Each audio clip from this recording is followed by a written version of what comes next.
Do. What's up, everybody? How we doing this morning? How we doing will be the poll this morning, boys. Yes, is great. And the second option will be turds. Excellent, excellent. There we go. Get that poll rip roaring and ready for you fellas. Ready to rock and roll up here.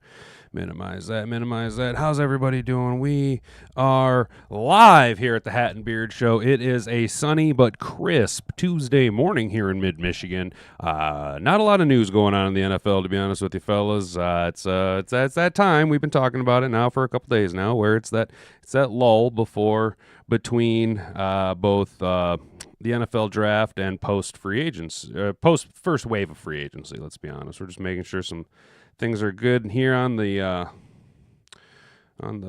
test screen. Bam. All right. Now we're cooking with gas. Now we are cooking with gas. Hey, Beantown Breakdown, how you doing, buddy? It is good to see you out here in the chat, hanging out this morning, my dude. Those of you guys who are new to the channel here, maybe you want to check out Beantown Breakdown, subscribe to him. He covers a lot of Boston sports and is my go-to New England Patriots. I'd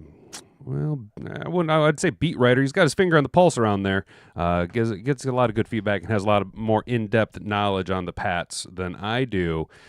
Trustworthy source over there. So good to see you here hanging out this morning, buddy.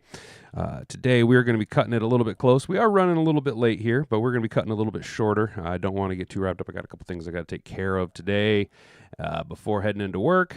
But obviously, this is the Hat and Beard Show. I'm your host with the most hat and beard. Today we'll be talking about every team's free agent signing with the most upside, according to pffnews.com over here. It's a nice little article I found. We're not going to be delving too deep into everything, just kind of glossing over a couple of couple of guys teams have signed that could make impacts for all 32 teams. So if this sounds like your type of content that you're into, feel free to stick around. If you really like what we do here, maybe think about subscribing to the channel, ringing that notification bell so that you never miss out on any future content. And you can be here every day with us live, Monday through Wednesday right now. We're looking to expand that, especially with the UFL season fast approaching, starting this Friday. And don't forget, your Michigan Panthers play on Sunday down in Memphis. I think it's like 11 a.m. or something like that. A little bit weird, but I will take it. If you're feeling so keen, go ahead and like this video or the live chat and share this around with all your friends. That is the most beneficial thing you can do is share this video. Just go ahead and click the share button on your mobile device, copy that link to the clipboard if you don't really feel like sharing it around, if you're not someone who's on the social medias. I don't blame you if you're not on social medias there, don't really feel like sharing it around and bugging the people that you do know on socials with content like this, but just go ahead and copy that link down below. It really helps the channel grow. And if you're watching this on the replay, go ahead and just comment down below if you're watching this on the replay. I like to engage with people. I try to engage with the live chat as best I can. Man, what happened to... Oh, there it is. I wanted that poll to get off the screen so I could see what the heck was going on. Make sure it's still up there. Great. All right, excellent. Totally forgot what I was talking about. Oh, I like to engage with the community. We got a good community growing here with all of y'all. We are steamboating towards 700 subscribers. That is a mark that we'd like to hit here in the next month before the draft. That'd be excellent. Obviously, that is asking a lot because it is the lull season. It's the slow season. It's a big lull in NFL content. We'll have a little influx here, and then it will be the dog days of summer where we really be slogging through. But you guys are here to hang out with me here. I'm here to hang out with you, whether you're at work chilling or at home chilling. Feel free to always stop by the Hat and Beard Show. As we get closer to 1,000 subscribers, though, I'm going to start to consider also dual streaming to Rumble. That's right, I also own the name the Hat and Beard Show over at rumble.com, and their live streaming service really seems to be popping off. It seems to be comparable as far as a lot of the larger content creators are showing as far as number of views on streams and that type of stuff. So we're going to consider and probably end up starting to stream over to rumble.com for a little bit here once we get closer to 1,000 subscribers. Now, all that bull baloney is out of the way. See, I edited myself there. We're still too early on for me to be cursing up a storm, sailing like a sailor, swearing like a sailor. I'm out here just sailing like a sailor. Let's get into this PFF article. Every team's free agent signing with the most upside. Bobby Wagner was a huge signing for the Washington Commanders last year. Dude's a hell of an athlete. In this article, we'll be saying linebackers at the forefront of the conversation. From Eldon Roberts to Bobby Wagner, several teams managed to re-sign or re-sign talented high upside inside linebackers for low costs. The Falcons knew where Mike Hughes excels. Atlanta moved Hughes back to a primary wide alignment in 2024 and reaped the rewards. Now he's back on a 3-year deal. We'll take a look at that. And in 2025 NFL draft season is here.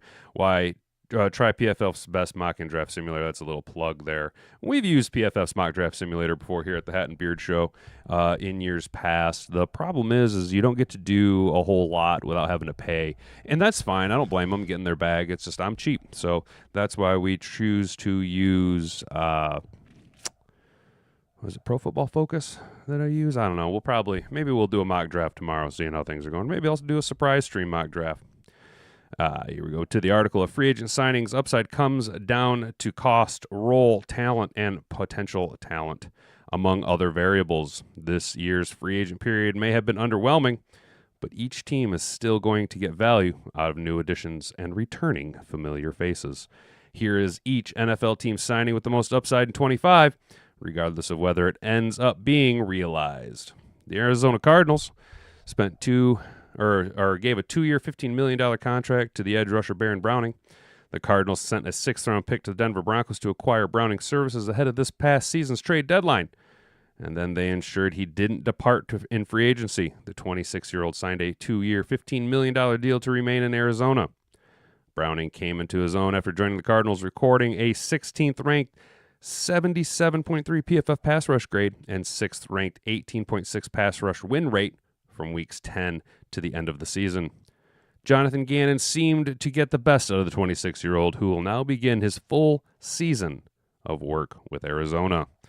Let's see, just looking at the chat right here, I'm curious to see how the Commanders will fare this upcoming season.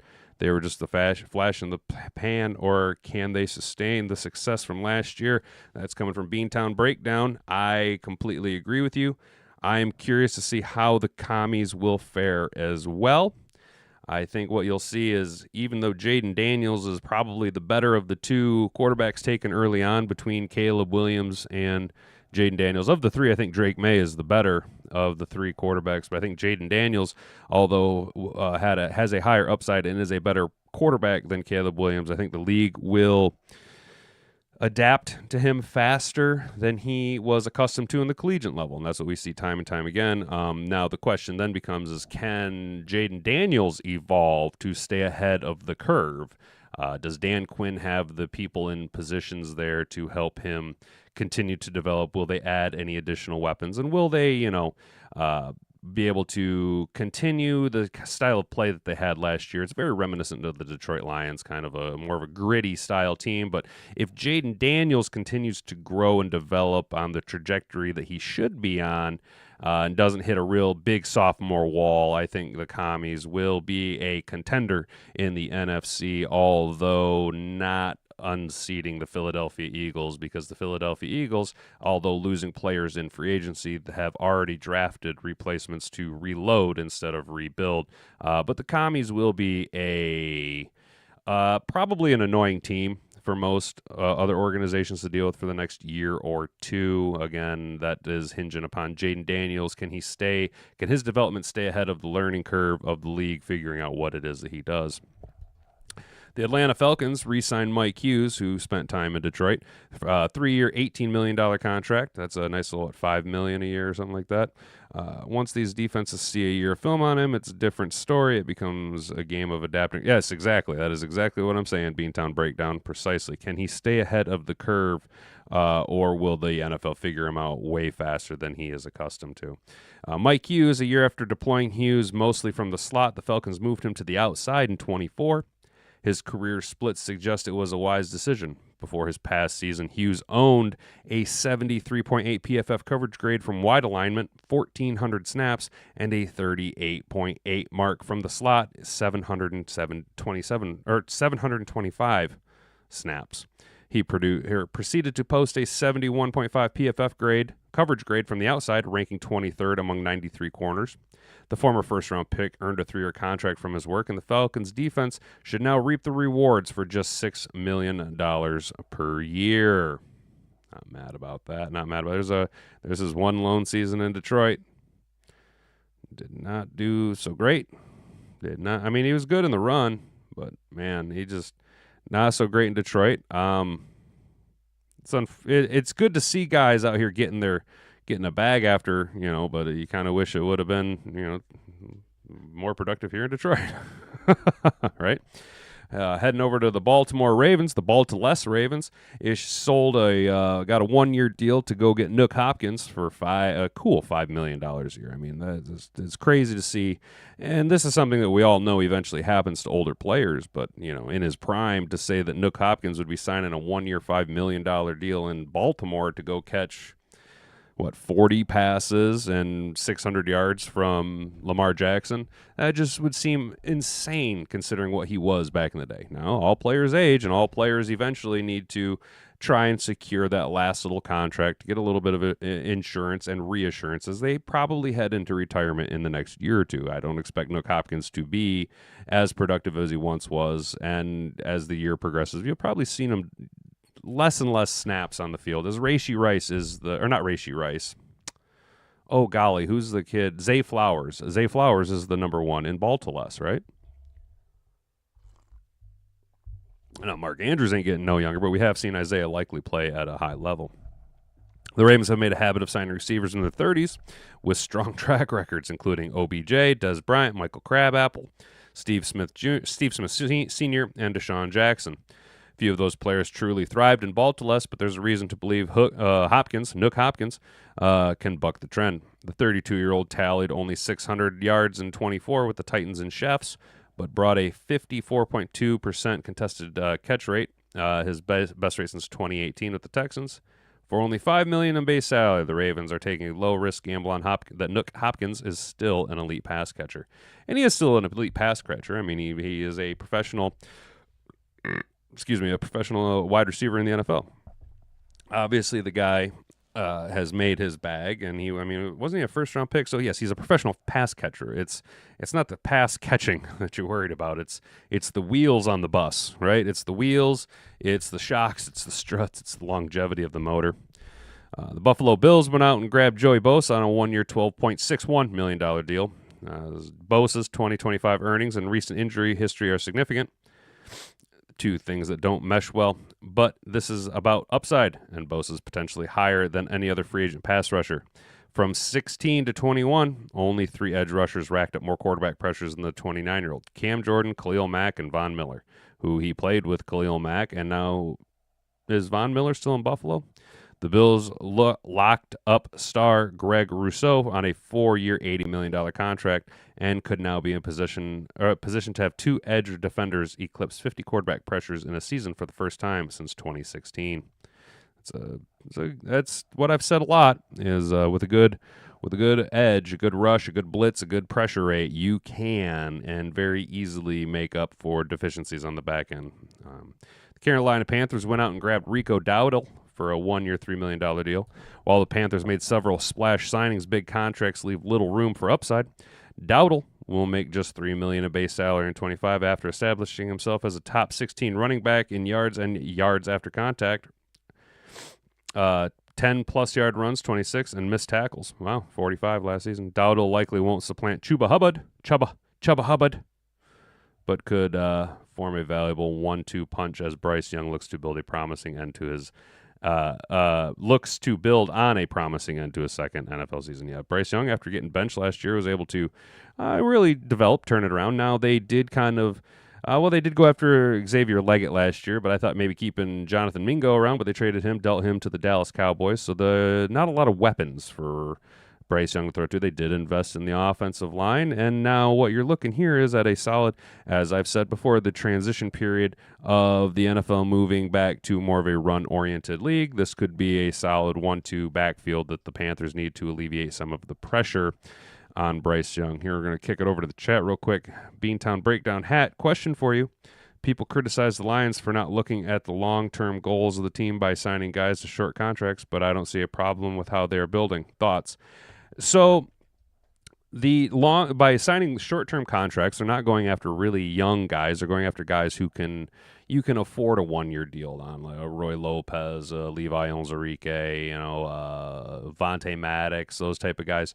Mostly because you're trying to have high-value players with low-value costs, allowing you to keep money available moving into the future to be able to really re-sign.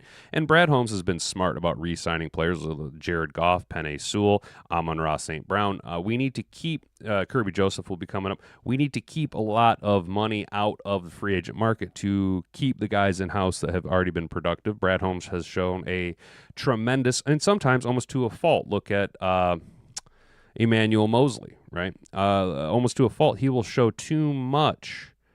What's the word I'm looking for?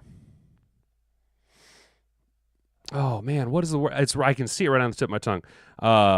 Regardless, he will be too stuck on a guy, give him almost too many options to a fault. And what we're going to see now is, first of all, this is a bad free agent class. It's just a bad free agent class. There's not a lot of guys that you want to invest a lot of money in with the Detroit Lions. It's about culture, too. You need to have a team people want to play for. Exactly. Well, and it is Brad Holmes specifically and Dan Campbell look for very culture-specific guys, and we're trying to make sure that we have money in the cap to sign Aiden Hutchinson to a market resetting deal, to re-sign Jahmyr Gibbs to a long-term contract where he will be paid for, to re-sign Brian Branch, Kirby Joseph, Jack Campbell, Sam Laporta. I don't know why I was blanking on Sam Laporta so hard. And then you have to start to consider, and I'm starting to lean more towards, and this is a ways out, right? During the season, I'll be all hype about him, but I'm starting to lean towards life after JMO. Because once you start to pay all these other guys that you got to pay, the Brian Branches, the Kirby Josephs, Hutch, Gibbs, Laporta, someone's going to run up short, right? And then you're going to have to go back to the draft room, draft guys. And Brad Holmes has been real smart with his money. The Lions tend to be a little bit more less aggressive than we have been in years past, and he's not going to overpay for guys. Brad Holmes knows the value of what he's got and what he can get. And we are now able to get a little bit better of discounts, and we can take, we're not really going out and getting any guy. DJ Reed was the one exception. We're going out and immediately getting a starter. But, Roy Lopez is a rotationary player. Rock Ya-Sin, Avonte Maddox, rotationary players. Kyle Allen, backup quarterback. We're not really going out and making splash signings on guys because it's not necessary, right? I see zero issues with how they're building. Beantown Breakdown, I completely agree. I think Brad Holmes, and I've said it many, many times, he's smarter than everybody else. He knows something that we all don't know. And until proven otherwise, I mean, literally, until proven otherwise. And you can point out a couple of misses in the draft, like a Chase Lucas, or possibly Levi Onwuzurike if he doesn't, stay healthy and be productive. But even drafting players, Brad Holmes nails guys for the most part for what he's drafting them for. He knows the role, the position, and the profile of the player where they need to be. And I think he puts players in positions to succeed. We've also seen the Lions be very cautious with players and not overexpose rookies and put them into a spot when they are not ready to perform. Look at Jahmyr Gibbs' usage early on in his career. Everyone was like, where's Gibbs? Where's Gibbs? Where's Gibbs? He just wasn't quite ready yet. Brian Branch was kind of forced into a position where he had to play early, and he was able to rise to the occasion. JMO, obviously there was all kinds of issues, not only the injury, but off-the-field issues, and I think it's a culture thing with Jameson Williams where there are, some growing things that needed to happen, and he didn't quite develop until he was able to have multiple years in the organization and exposed to the culture, and look at the season he had last year. I don't see any issues with how Brad Holmes is building the organization. Now, compared to other organizations, I don't really know the ins and outs, but what I do know is that when you compare how Brad Holmes goes about re-signing his talent, it's similar to how championship organizations re-sign their talent. Look at the Colts in the aughts, look at the Patriots in the aughts, and we're doing the same thing, extending the players who need to be extended, who are productive, borderline superstars in the NFL, like Amon-Ra. I always say Amon-Ra is a top 3, top 5 wide receiver in the NFL, but also are big-time culture people, right? And Brad Holmes is going to re-sign the guys he needs to re-sign. He's not going to spend money on guys just because we need to spend money and go fill a hole. The Chicago Bears went after edge Dio Obendago, 3 years, $48 million. The 25-year-old Obendago was labeled as one of the most promising edge defenders in the free agent class, having steadily improved his pressure-generating skill set on larger workloads over his Colts career. PFF had him pegged to earn $17.5 million a year, but the Bears secured him for $16 million. Obendago joins Montez Sweat on the defensive line that now also includes Grady Jarrett, meaning pressure is liable to come from all spots, or not, because the Lions' offensive line won't allow it. Back to the chat. Sometimes the big splash moves come back to bite you in the ass. You got to be real careful with signings like that. Exactly. Just because you need a position and there's a guy who's out there. Appreciate the chat, Beantown Breakdown. Just because there is a guy there that, you need, say, a wide receiver, you really going to go spend the money on, say, like bringing in a basket case like a Tyreek Hill? Right? Even though he's going to destroy your culture, you're going to spend a shitload of money and you're going to kneecap your organization with money moves for the next few years, right? I, on the other hand, don't like to move that way. I like to be smart. I like Brad Holmes' way of doing it. And I've said it before, and I'll continue to say it, but Brad Holmes, it's like he's playing Madden out there, right? The way he wheels and deals in the draft and the way he goes after players. He's not going to go spend money on the 99 overall player, but he is going to go and get a nice, suitable contract for the 77, 78 overall player who's a scheme fit and a culture fit. You know what I'm saying? That type of deal. The Bengals went out and grabbed Oren Burks, 2 years, $5 million. The Bengals rightfully focus on getting new deals done for Jamar Chase and T. Higgins, who will both, between the two of them, their salary cap will be $69 million a year. Nice. Largely ignored their defensive upgrades. While it's apparent the team will have to start hitting on its defensive draft picks after largely failing in that regard over the past few seasons, signing Oren Burks is a great way to start building up the unit. Burks, fresh off a Super Bowl win with the Eagles, comes to Cincinnati for just $5 million contract over 2 years. His best work came in the playoffs, where he filled in for an injured Nakobe Dean and finished the postseason's highest-graded linebacker in 80.7. Cleveland Browns went out and grabbed Devin Bush. I actually like that, signing a one-year, $3.2 million deal. Bush needed a career resurgence when he joined the Browns last offseason, and he enjoyed his best years yet. Perhaps Cleveland was the only team that recognized Bush was the 9th highest graded linebacker in the league in 24, managing to re-sign him on just a $3.2 million deal. The upside here is incredibly high for the team and the former first-rounder. With another productive season from Bush, the Browns could have one of the NFL's most formidable linebacker duos, Jeremiah Owusu-Koramoah, and Bush could cash in next offseason. Dallas Cowboys Jack Sanborn on a one-year 1.5. That is rough goings for the Dallas Cowboys, and they are in just money hell. Jerry. What are the Cowboys going to do with old Jerry Jones? Has the game passed him by 10, 15 years ago? Is he just all in? We're all in. We are all in with our 1 year, $1.5 million Jack Sanborn. I like Jack Sanborn. I think he's a pretty good linebacker. For what you're getting, a 1 year, $1.5 million deal. But for this to be your big signing, PFF was high on Sanborn ahead of the 2022 NFL draft, slotting him at the number 200 on the big board. The Wisconsin product proceeded to go undrafted before landing with the Bears. Sanborn has long been a sturdy run defender, earning a 70-plus PFF grades in the department in 23 and 24 after excelling there in college. The Cowboys may be able to offer Sanborn more snaps due to their depleted linebacker room, bolstering one of the NFL's worst run defense units from a year ago. So good on Jack Sanborn to go from an undrafted rookie free agent to securing a $1.5 million deal. I mean, that's awesome, dude. That's just awesome. The Broncos, and I like this 2 year, $23 million deal for Evan Ingram to go to the Broncos, adds a nice dynamic pass-catching weapon for the 47-year-old rookie Bo Nix. Much has been made of the Broncos head coach Sean Payton saying he wanted a joker player for this offense. Enter Evan Ingram.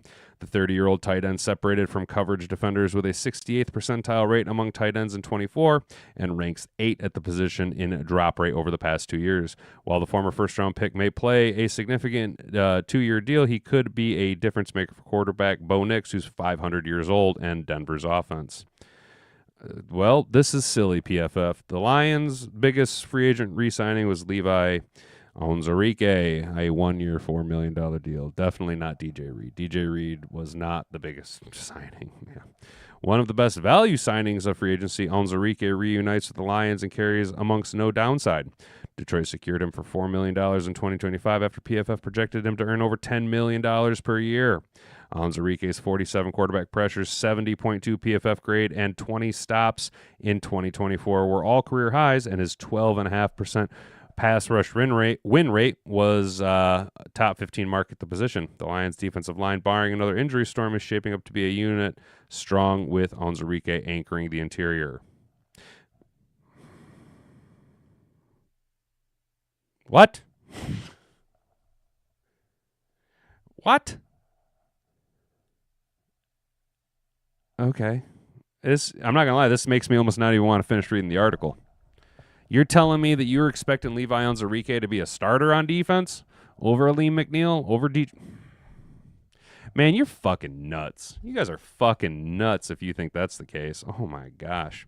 The Packers linebacker Isaiah McDuffie, 2 years, $8 million.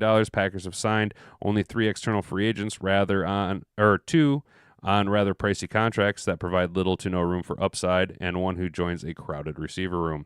That leaves Isaiah McDuffie and kicker Brandon Bart McDingus, but McDuffie doesn't only make his list because he's the lone option. He played a career-high 700 snaps in 24 and has been a core special teamer in Green Bay since 21. He'll likely be in the starting role unless Quay Walker or Edgerrin Cooper suffer an injury, but the Packers don't need that from a reliable third linebacker whom they're paying $4 million a year. Fuck the Packers. Texans went out and got edge Derek Barnett. The Texans on a 1-year, $4 million deal. The Texans' offense vision is clear. If puzzling, construct a new offensive line and continue to utilize 1-year contracts. Most of the team's free agency additions are locked in only for 2025. That includes Derek Barnett, who has been at the team since the middle of the 23 season. Barnett's 13.8% pass rush rate joined Houston as a top 35 mark amongst edge defenders from weeks 13 to 20 of 2023 through 2024, and his 73.9 PFF run grade in 24 alone with the 16th ranked mark at this position. The Texans should continue to get it. I don't care. I don't care. I don't care. I do not care. All right, the Indianapolis Colts grabbed Daniel Jones on a 1-year, $14 million deal. That's the beauty of being a backup quarterback.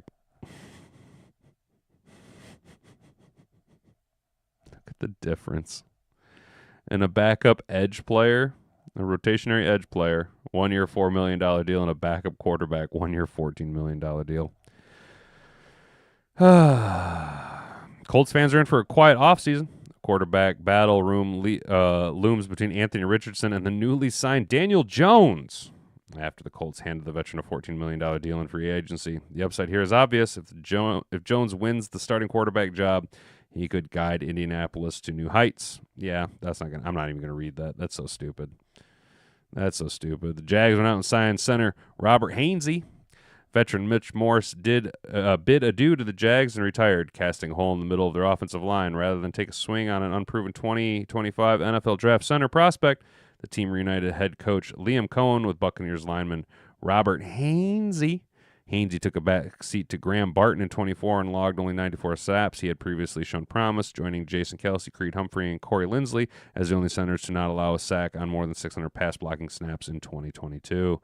The Jags are known for shelling out chunks of money each offseason, so while the $7 million deal average for Hainsey is high, it leaves room to provide plenty of upside.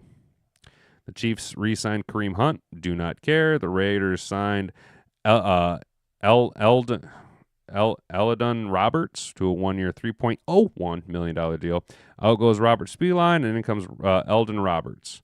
The Raiders swapped out the now $11 million per year linebacker for a $3 million per year linebacker. Arguably won't see much of a drop-off in talent. Yeah, I'm not curious about that. Beantown Breakdown says, Penix showed promise this year. True test is the upcoming year. 4 games is nothing compared to a full season. I expect him to continue to do well. I do as well. Atlanta has weapons. They play indoors. The NFC South is not as strong of a division as the East or the North. And I actually think Michael Penix You know, if I'm being honest, I think Atlanta found another left-handed gem at quarterback. Right now, let's see if he can try to not kill dogs. The Chargers went out and grabbed my guy, Mekhi Becton. I want the Lions to go after him. 2-year, $20 million deal. The Chargers signed several high upside players, from Becton to Najee Harris to Mike Williams. But Becton, their most expensive external addition, is coming off a career revival in Philadelphia, and he may be what the team needs to finally field a serviceable interior offensive line. No Chargers guard has earned a 70 or higher PFF grade in the season since 21. Matt Feeler and Becton posted a 70.7 mark in 24. His first campaign at right guard after slotting in at tackle from the Jets from 20 to 23. Yeah, that's a pretty good score right there. The Jets getting a lot better. Joe Alt, what's his name, Slater. Yeah, that's a solid 3 of 5 spots, PFF grading him out. You got to like that. Not the Mike Vick reference.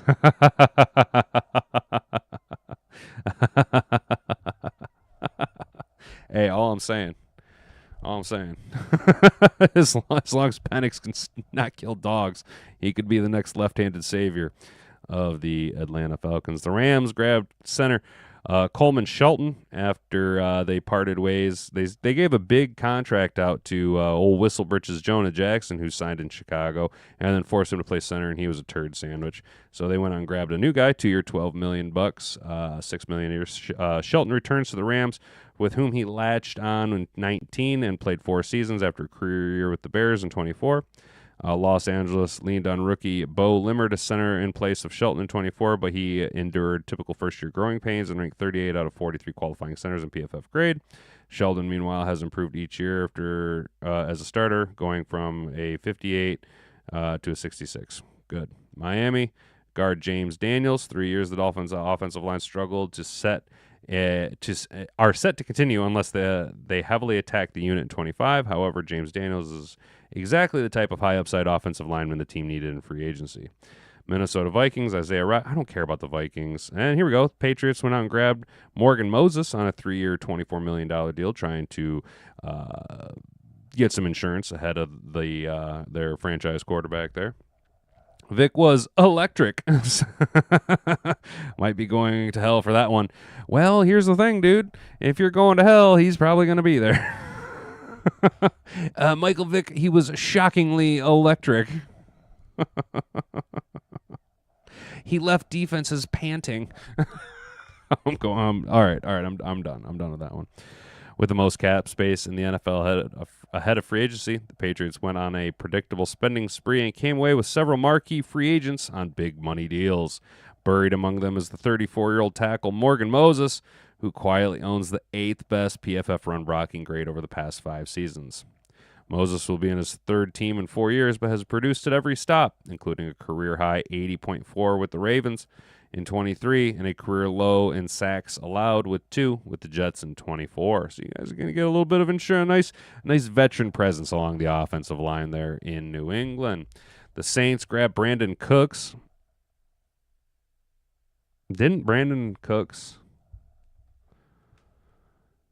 Wasn't Brandon Cooks the cat who got penalized?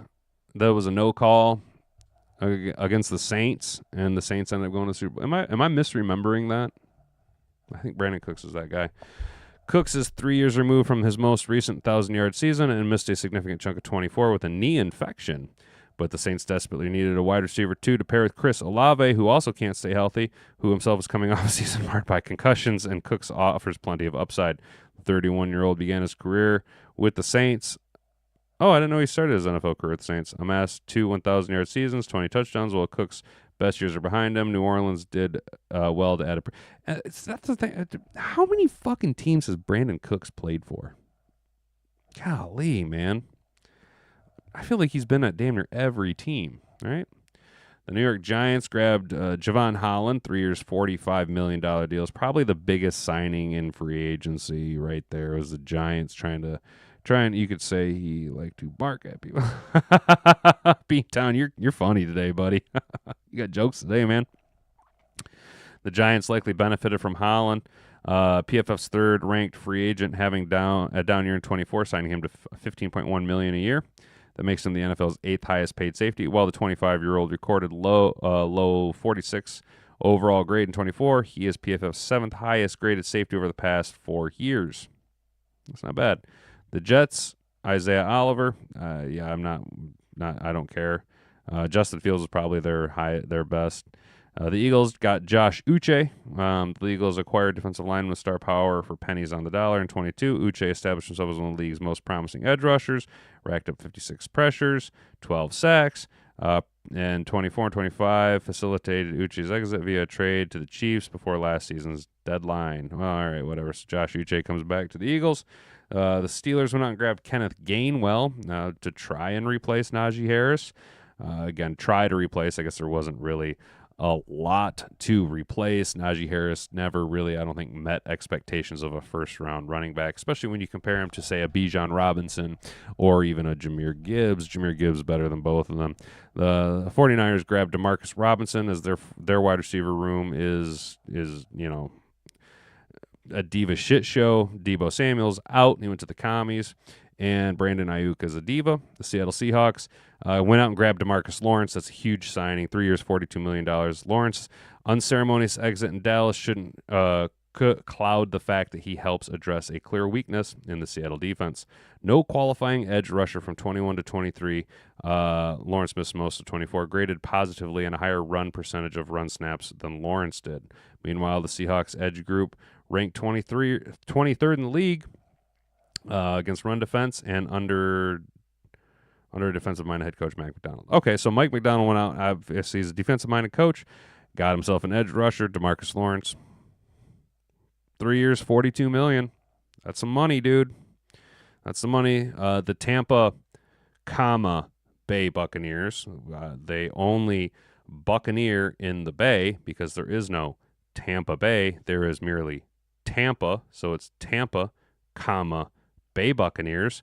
Hassan Reddick, they needed some rush help. We all know who Hassan Reddick is. Been around for a while. The Titans got Kevin Zeitler on a 1-year, $9 million deal after he played just insanely well here in Detroit at 35 years old. The reality is that Kevin Zeitler wanted to be closer to his family. That's probably why he didn't re-sign to Detroit.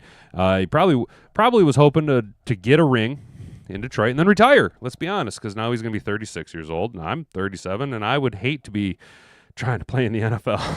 That'd be fucking brutal. Commanders re-signed Bobby Wagner. We know all about Bobby Wagner. Wagner was arguably a linchpin in Dan Quinn's new look defense in 24, and the team recognizes his worth. The veteran is back on a 1-year contract looking like a prime self last season, which is smart because, he's not the youngest cat ever, so a 1-year, $9 million deal after coming off of a high productive year, there's a lot of upside. Do you still get that elite all-pro caliber defender that you had last year, or does he take a huge step back, being that he's gotten, year over year, guys get older? And if that's the case, then you really don't lose much. It's just a 1-year deal, right? You're not, and if you're really worried about it, you draft a guy that you can have Bobby Wagner try and cultivate and develop alongside your now growing young defense and young offense, right? All right, so that's it. So that's the commies. That's going to do it for today, guys. I know today was kind of a weird show. I really have to go to the bathroom, and I got a bunch of stuff I got to do here before work. So we're going to go ahead and just wrap that up today. Only going to do the one article, not going to break down any Lions news or anything like that. I appreciate everyone who stopped by, Beantown Breakdown, holding down the chat, being an OG down there. I really, really appreciate it, buddy. Sorry we couldn't go longer today, but I got some nonsense I got to go take care of at work as well. So hopefully everybody has a good rest of their day. Stay out of trouble. Don't do anything I wouldn't do. So I've been Hat and Beard. You've been an attentive audience. Bonga bonga. Frig off.